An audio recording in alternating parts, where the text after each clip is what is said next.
short update. Less movement in the ecosphere, although there are still some critters around. The damselfly nymphs. Ooh, there's a little boogie worm. I hadn't seen many boogie worms. Ooh, damselfly nymph. Oh no, that's the big guy. I have a feeling he's also a damselfly nymph, but an older one. But I don't know, because I've seen a video and they have like this insane jaw mechanism which kind of like lashes out, but maybe that's just a different species or something. Well, he's a bit more mobile than earlier. He's just been hiding under leaves. Anyway, I'm going to show you something exciting now. Ta-da! Look at this wine fermentation jar. For size comparison, the other one was about this big. But look at that beast. And I've got bits and bobs which I think might help because it's quite a small opening, so I can put that in there and I put a thing on the end and I can pour the water into there, so hopefully it won't disturb the sediment. And then I've got this as well, which I've made out of little bamboo sticks, which I can slot in here and hopefully push down plants into the goop, so the roots take hold. Trusty spoon. I don't know, I grabbed this before I thought of this, so I don't know, might not need this turkey baster, unless there's a turkey that needs basting out there for some reason. Yes, so bits and bobs in case that one breaks with the duct tape. I hope the duct tape won't affect the water too much. But yeah, I've already, sterilised this. I don't even know if what I did the other day worked, but I'll wash it out with a bit of river water first. But yeah, this should hopefully, I'll try not to stuff it with so many plants and goop and muck like last time, and then it'll be a bit easier to see inside, which is good.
So Gus has found us a secret place, another part of the river, which I didn't know was here. So maybe I'll find some different animals here.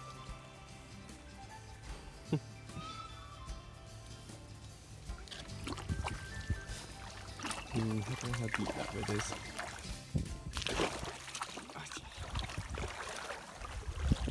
So I'm going to try and just clear out this with some of the river water.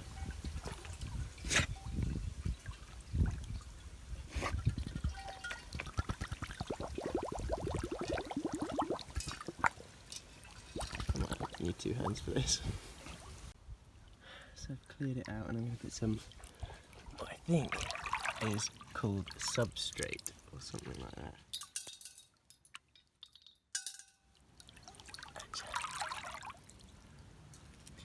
Really wanting to get away from me. It's very buoyant. I'll drop 2 bigger pieces in there. Maybe crack, I don't know.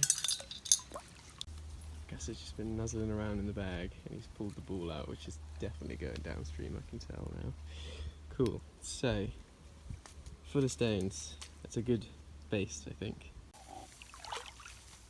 Okay, so it looks a bit mucky, but I think that's a good level of sediment. Gus has already lost the ball a couple of times and then gone rushing down there to retrieve it. It's quite impressive. He also knocked the bag that I brought all the way down into here, which was also impressive. Okay, so the whole keeping the sediment settled didn't really work out either.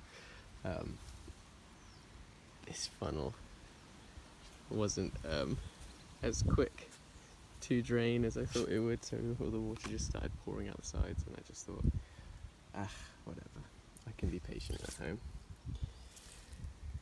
I filled it with, I'll point them out actually, hold on, I don't know falling over. So some rocks, some of this stuff, one of those, sandy mud, muddy mud, rivery rocky mud, nice. Gus has got a good game where he puts the ball somewhere and I have to go and get it.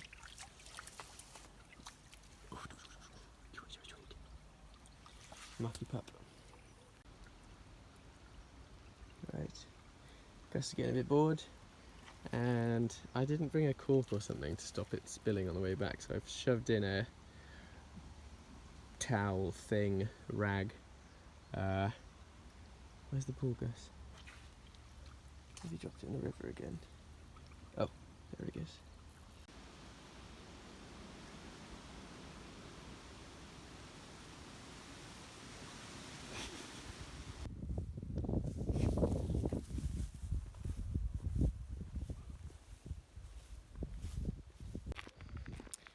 I realise now it was probably futile to attempt to make the Ecosphere on site and, you know, bank on it being settled by the time I got back, because all of this walking is rocking it about.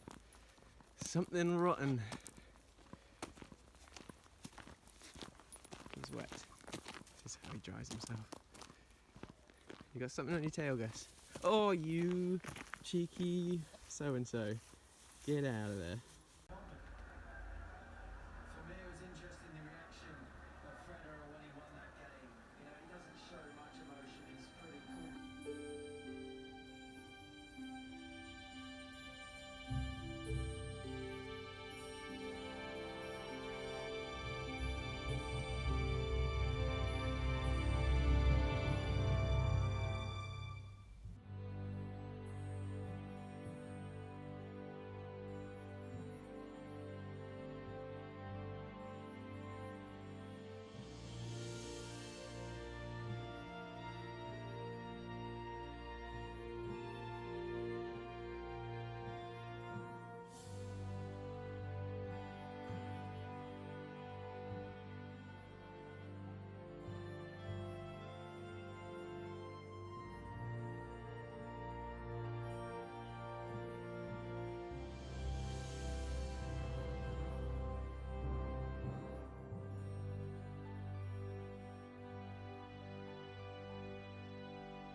I didn't even know this was in there. It's huge. I think it's even bigger than the big guy. Oh my gosh. He looks vicious. I like his gills.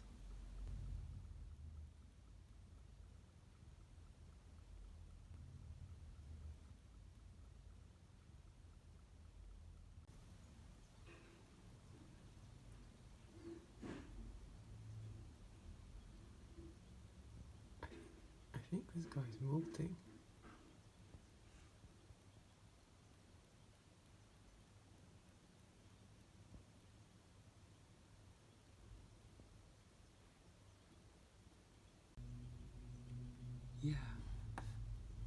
Because there's his, oh,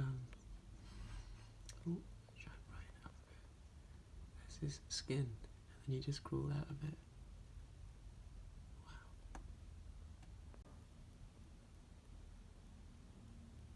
I don't know if videoing with light's going to work, but you can kind of see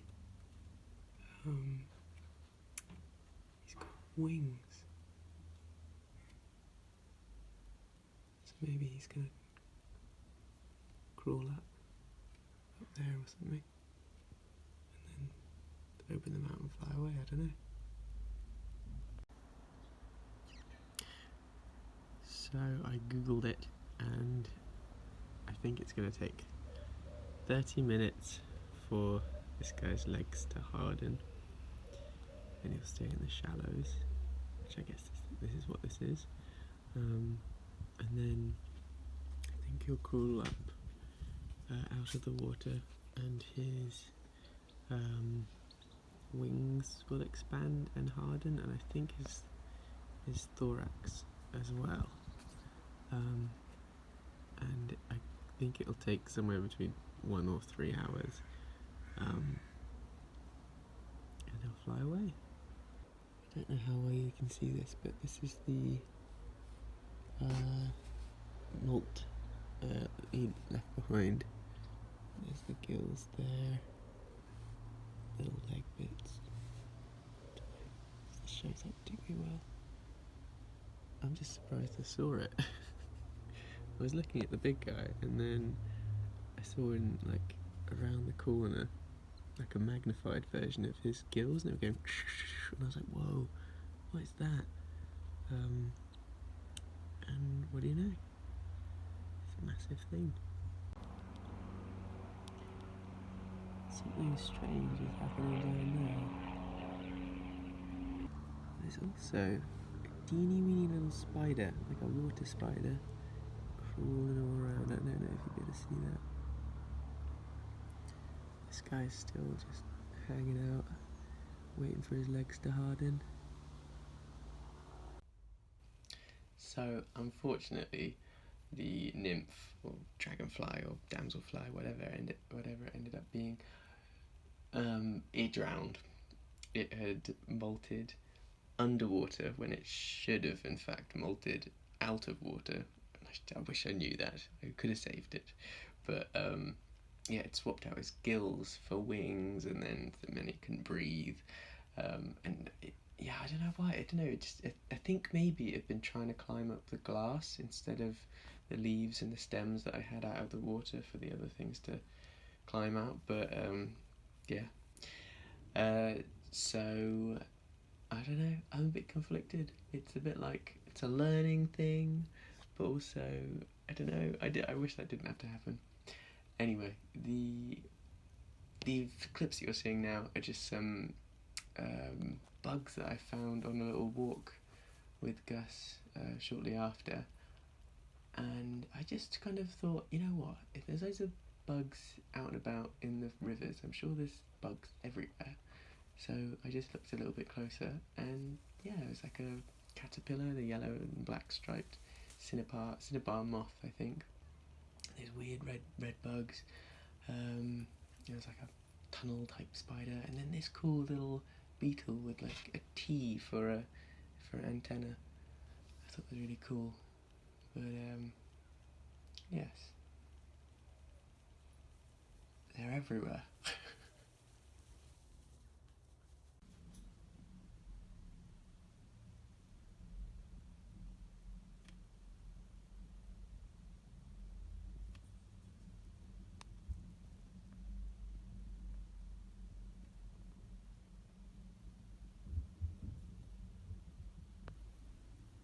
Big guy is doing very well.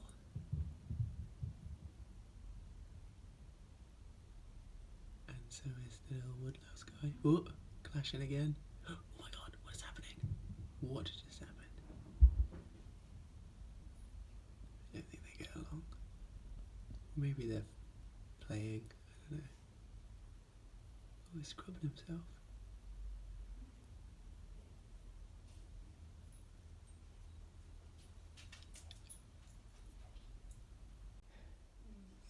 still coming to terms with the loss of the mystery nymph turned dragonfly or damselfly.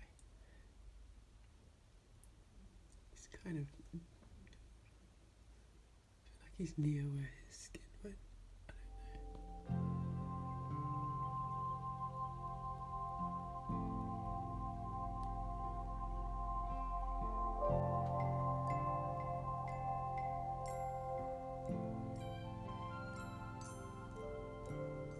don't know.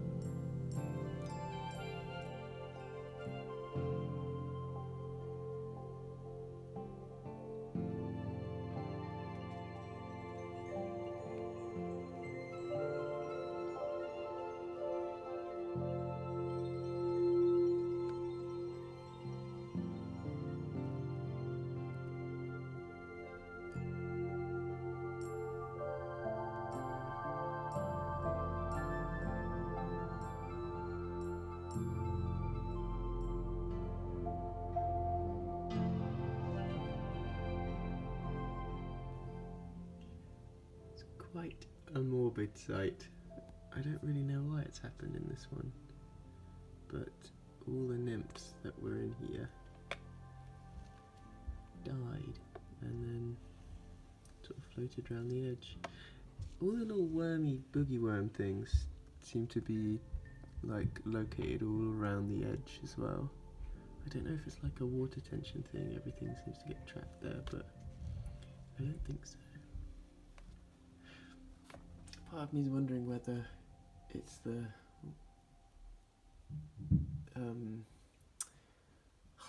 narrowness of the bottleneck and whether there's just not enough gas transfer, oxygenating or whatever, oxygenizing the water, and like this greenery is just not doing enough for it. I don't know. And there doesn't seem to be much movement down in the depths of this one. Perhaps it's too deep. I don't know. Maybe all the this is a good depth of water for the types of animals that are living in it. Anyway, it looks cool, but it doesn't seem to be doing much for anything but the plants. This one's, the plant's going crazy. But something exciting, guys. I'm going to be going to the beach today to make a sea version of that, and hopefully not end up with any sort of bugs which need to eventually fly.